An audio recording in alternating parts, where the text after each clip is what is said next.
بسم اللہ الرحمن الرحیم. ناظرین، اس وقت ہمارے ساتھ عالم اسلام کی اور خاص طور پہ جنوبی ایشیا جتنے بھی مسلمان ہمارے دنیا میں بستے ہیں ان کی انتہائی معزز اور ہر دل عزیز شخصیت معروف عالم دین جناب ڈاکٹر ذاکر نائک ہمارے ساتھ موجود ہیں، جو جاپان کے دورے پر آئے ہیں. تو ہم ان سے بات کرتے ہیں اور ان سے دنیا بھر کے مسلمانوں کے حوالے سے اور ان کے دورے جاپان کے حوالے سے کچھ بات چیت کرتے ہیں. السلام علیکم سر. وعلیکم السلام ورحمۃ اللہ وبرکاتہ. ڈاکٹر صاحب، آپ سب سے پہلے تو آپ سے یہ پوچھنا چاہتا ہوں کہ دنیا بھر کی طرح پاکستان میں بھی آپ کے کروڑوں چاہنے والے ہیں، تو ان سے ملاقات کے لیے آپ کب پاکستان آئیں گے؟ الحمدللہ رب اشرح صدری ویسر لی امری واحلل عقدۃ من یفقهوا قولی. پاکستانی الحمدللہ دنیا میں سارے ملکوں میں بسے، تو میں ہزاروں پاکستانی کو ملتا ہوں، چاہے میں دبئی جاتا ہوں، سعودی جاتا ہوں، جاپان میں بھی ماشاءاللہ. اور میں پاکستان ایک بار آیا تھا 1991 میں، ایک بار جب میں تقریر نہیں کرتا تھا. ابھی الحمدللہ حالات اگر اچھے ہوئے انڈیا پاکستان کی، تو ضرور انشاءاللہ تشریف آؤں گا.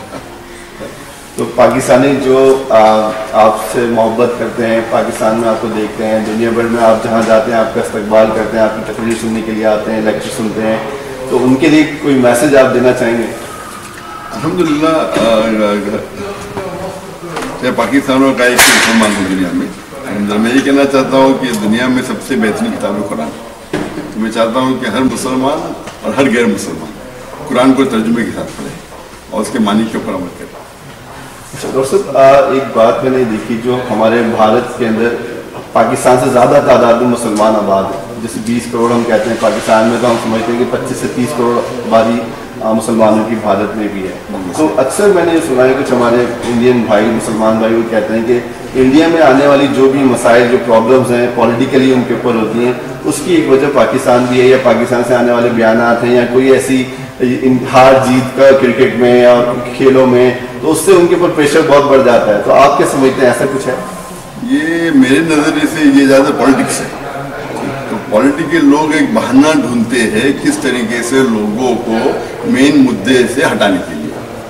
تو اگر کچھ پاکستان میں کچھ پولیٹیکل پرابلم ہے تو لوگ کو اس کا دھیان اٹھانے کے لیے انڈیا کی توجہ دیتے ہیں، انڈیا میں پالیٹیشن وہ کرتے ہیں. اور خود کا کچھ تکلیف ہے، خود کی کچھ کمزوری ہے، لوگ اعتراض کر رہے تو دھیان ہٹانے کے لیے پاکستان پہ ڈائیورٹ کرتے ہیں. تو یہ پولیٹیکل ایک بہانہ ہے لوگ کو ایک دوسرے سے دھیان ہٹانے کے لیے. ورنہ میرے حساب سے دیکھے جاؤ تو جتنے بھی ہندوستان میں چاہے غیر مسلم ہو یا مسلم ہو یا پاکستان مسلمان ہیں، وہ ایک دوسرے سے محبت کرتے ہیں.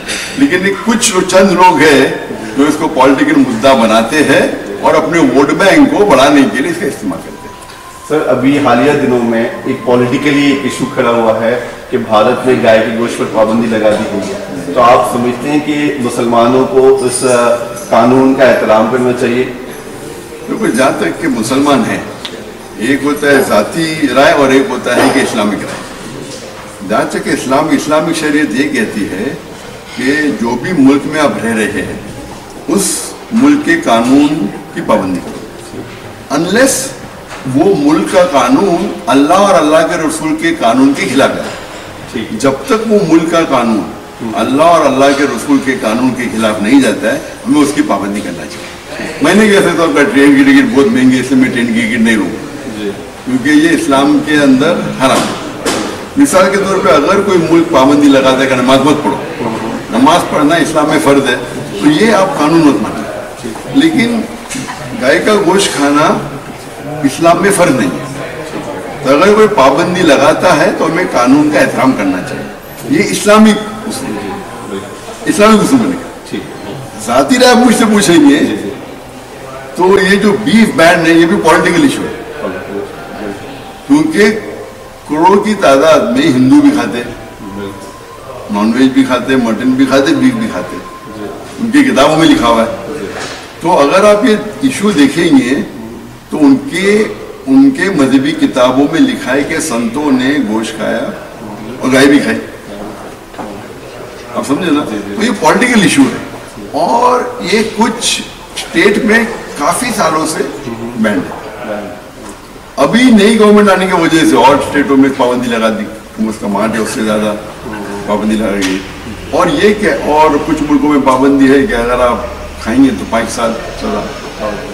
آپ سوچیں اگر آپ لڑکی کو مولسٹ کرتے ہیں کو چھیڑتے ہیں, اس کے ساتھ غلط برتاؤ کرتے ہیں تو 3 سال کی سزا, گائے کا گوشت کھائیں گے 5 سال. تو یہ میرے حساب سے کوئی بھی لاجک کے حساب سے صحیح نہیں. تو ہیومن رائٹ وائلیشن میں آ جاتا ہے یہ بات. کافی لوگوں نے اس کے اوپر اعتراض کیا لیکن یہ پالیٹکس ہے. اچھا, ایک بات یہ کہ اللہ تعالیٰ نے آپ کو اتنی شہرت دی, آپ کی زبان میں, آپ کے خطابات میں اتنی تاثیر ہے کہ جو آپ سے ملتا ہے آپ کی بات سنتا ہے اور ماشاءاللہ دین اسلام میں بھی شامل ہو جاتا ہے اور لاکھوں لوگ مسلمان ہوئے ہیں.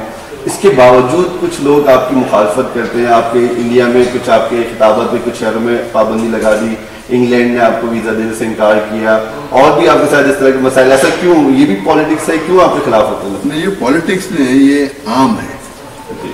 عام طور پہ جو بھی انسان مشہور ہے, چاہے وہ اچھا کام کرے یا برا کام کرے, اس کے مخالفت ہونا ہی چاہیے. کوئی بھی آدمی مشہور ہے.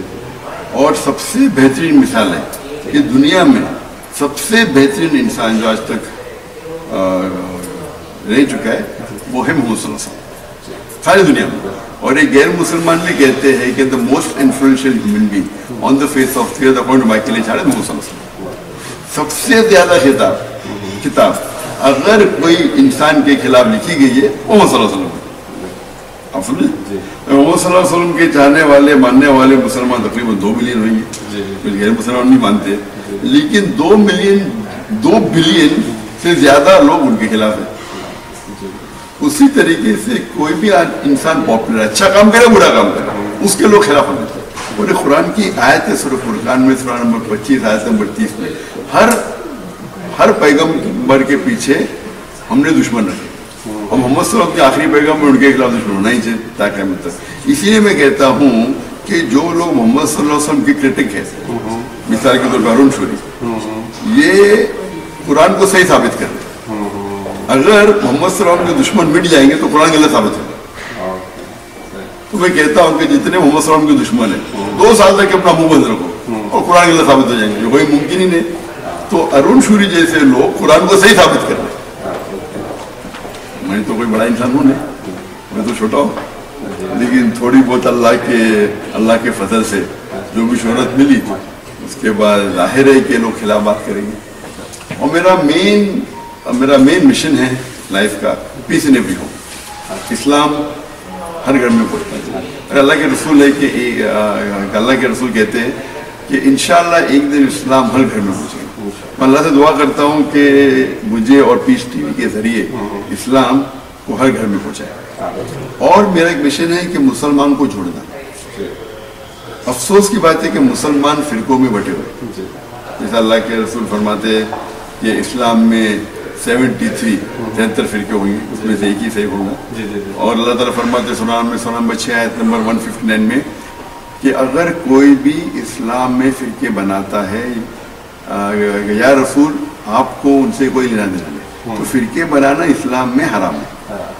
میرا مشن کیا ہے کہ مسلمان کو جوڑنا. ایسے مسلمان کے دشمن اتنے بہت ہیں, ابھی ہم ہی آپس میں مٹے. تو میرا مشن ہے کہ مسلمان کو جوڑنا, اور اس کا جو کی ہے, اس کا جو سلوشن ہے وہ قرآن میں جس فرماتے ہیں سورہ نمبر 3 آیت نمبر 103 میں سورہ آل عمران میں وَاعْتَصِمُوا بِحَبْلِ اللَّهِ جَمِيعًا وَلَا تَفَرَّقُوا, کہ اللہ کی رسی کو مضبوطی سے پکڑو اور آپس میں مت بٹو. اللہ کی رسی ہے قرآن اور صحیح حدیث. تو میں لوگوں کو جوڑنا چاہتا ہوں قرآن اور صحیح حدیث کی طرف.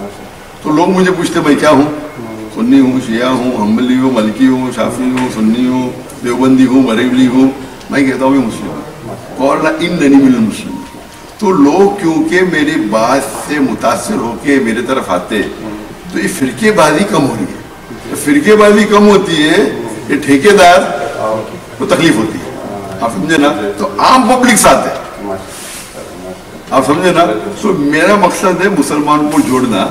تو یہ لوگ جو لوگ دکان لے کے بیٹھے ہیں, ان کی دکان بند ہوتی ہے تو ان کے خلاف بات کرتے ہیں.